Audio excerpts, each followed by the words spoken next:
నమస్కారం, మీ పేరు? నా పేరు గొర్రెల దుర్గారావు. ఏ ఊరు? శ్రీకాకుళం.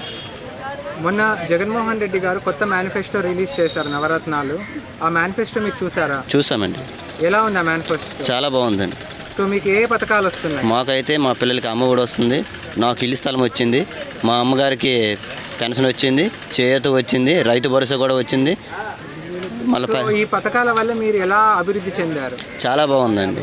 అంటే ఏ విధంగా చెందారు? ఏ విధంగా అంటే ఇంతకుముందు మేము పిల్లలు చదివించుకోవడానికి చాలా ఇబ్బంది పడేవాళ్ళమి. ఇప్పుడు జగన్మోహన్ రెడ్డి దయ వల్ల మా పిల్లల భవిష్యత్తు చాలా బాగుంది. వాళ్ళకి బుక్స్లు అవని, బ్యాగులు అవని, అనేక విధంగా మాకు అవి బాగా అభివృద్ధిగా పనికొచ్చాయి పిల్లల చదువులకి. ఇప్పుడు మొన్న చంద్రబాబు నాయుడు గారు మేనిఫెస్టో రిలీజ్ చేశారు కదా, అది ఎలా ఉంది? అవి అసలు సెంట్రల్ గవర్నమెంట్ మోడీదే ఆమోదించలేదు అట మేనిఫెస్టో. మాకు ఎలా నచ్చుతుంది? మాకు కూడా నచ్చలేదు అది. మాకు జగన్మోహన్ రెడ్డి ఒక దేవుళ్ళ కాపాడండి మా పేద కుటుంబాలన్నింటికి. మీరు ఫైనల్గా ఎవరికి ఓటు వేయబోతున్నారు? జగన్మోహన్ రెడ్డికి ఓటు వేయాలనుకుంటున్నాం.